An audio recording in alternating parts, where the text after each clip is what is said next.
ನೋಡಿ ಮಾನ್ಯ ವಿಪಕ್ಷ ನಾಯಕರೇ, ಕಳೆದ 3 ದಿವಸದಿಂದ ನಾನು ಪರಿಪರಿಯಾಗಿ ತಮ್ಮಲ್ಲಿ ಬೇಡಿಕೊಳ್ತಾ ಇದ್ದೀನಿ. ಪ್ರಶ್ನೋತ್ತರ ಮಾಡಬೇಕು, ಪ್ರತಿಯೊಬ್ಬರು ಅದು ಹಕ್ಕದು. ಅದನ್ನು ಯಾವತ್ತೂ ಕೂಡ ನಾವು ಬದಲಾವಣೆ ಮಾಡಕ್ಕೆ ಹೋಗಬಾರ್ದು. ನಮ್ಮನ್ನು ನಾವೇ ಅದನ್ನು ಹಮ್ಮಿಕೊಂಡಿದ್ದೀವಿ. ಯಾಕಂದ್ರೆ ಭಾಳ ಕಷ್ಟಪಟ್ಟು ನಿನ್ನೆ ಕೂಡ ಹೇಳಿದೆ, ನಾನು 2 ಸಲ ಮನವಿ ಮಾಡಿಕೊಂಡೆ. ಇವಾಗ ಅದು ಮತ್ತೆ ಹೇಳ್ತೀನಿ ನಾನು. ಎಲ್ಲ ಸದಸ್ಯರು ಸಾಕಷ್ಟು ಕ್ವಶನ್ಸ್ ಬಂದಿರುತ್ತೆ, ಎಲ್ಲ ಮಂತ್ರಿಗಳು ತಯಾರಾಗಿ ಬಂದಿರ್ತಾರೆ, ಅಧಿಕಾರಿಗಳು ತಂದು ಎಷ್ಟೋ ದಿನ ಹೋಗ್ಬಿಟ್ಟು ಮತ್ತೆ ನಾನು ನಿನ್ನೆ ಕೂಡ ಹೇಳಿದೆ, spending lot of money on question answers, 330 calling attention. ಅದರಿಂದ ದಯವಿಟ್ಟು ಮತ್ತೆ ತಮ್ಮನ್ನು ಮನವಿ ಮಾಡ್ತೀನಿ, ಪ್ರಶ್ನೋತ್ತರ ಆಗಲಿ, ನೀವು ಏನ್ ಬೇಕಾದ್ರೂ ಕೇಳಿ, ನಾವು ಚರ್ಚೆಗೆ ತಗೊಳ್ಳಿ ಅಂತ ಹೇಳಿ, ಸರ್ಕಾರ ಉತ್ತರ ಕೊಡಿಸಿ ಅಂತ ಹೇಳಿ ಉತ್ತರವನ್ನು ಕೊಡಿಸೋಕೆ ಪ್ರಾಮಾಣಿಕ ಪ್ರಯತ್ನ ಮಾಡ್ತೀನಿ. ಆದರೆ ಇಡೀ ರಾಜ್ಯದಲ್ಲಿ ಗಮನಿಸ್ತಾ ಇದ್ದಾರೆ.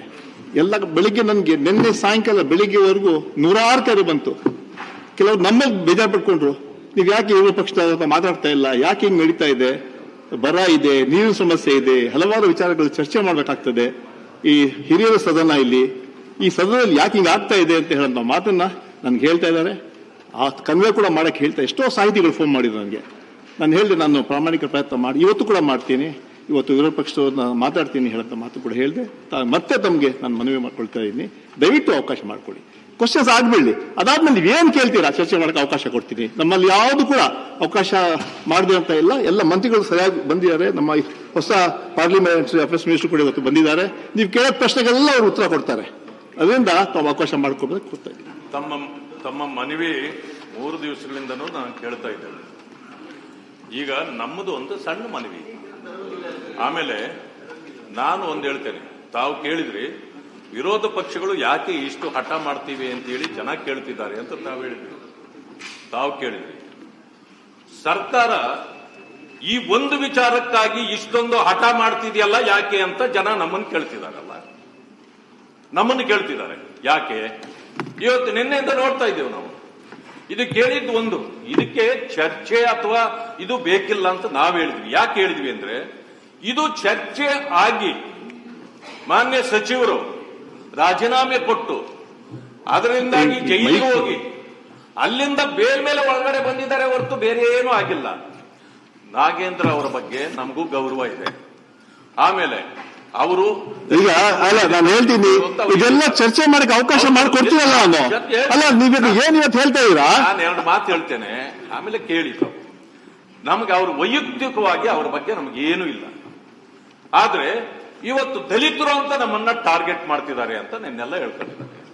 ದಲಿತರ ಹಣವನ್ನೇ ನುಂಗಿ ಅಧ್ಯಕ್ಷರೇ, ಸಭಾಪತಿ ಚರ್ಚೆ ಮಾಡೋದಿದ್ರೆ ಚರ್ಚೆ ತಾವು ತಗೊಂಡಿದ್ರೆ ಚರ್ಚೆಗೆ ಸರ್ಕಾರ ತಯಾರಿದೆ. ಚರ್ಚೆ ಮಾಡೋದಕ್ಕೆ ನಾವು ತಯಾರಿದ್ದೇವೆ. ಅವರು ಯಾರ್ಯಾರ್ದು ರಾಜೀನಾಮೆ ಕೊಡಿಸ್ಬೇಕು ಎಲ್ಲ ರಾಜೀನಾಮೆ ಕೊಡಿಸಿ ಮಾತಾಡ್ಲಿ, ನಾವು ತಯಾರಿದ್ದೇವೆ. ಅವರಲ್ಲಿ ಇವ್ರ ಮನೆಯಲ್ಲಿ ಎಕಡ ಬಿದ್ದಿದೆ, ಮನೆಯಲ್ಲಿ ಎಕಡ ಇವ್ರ ಕಟ್ಟೆಯಲ್ಲಿ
ಈ ಅಧಿವೇಶನದಲ್ಲಿ ಜನ ಜನಗಳ ಸಮಸ್ಯೆ ಚರ್ಚೆ ಆಗಲಿ ಅಂತ ಅವರು ಹೇಳ್ತಾ ಇದ್ದಾರೆ.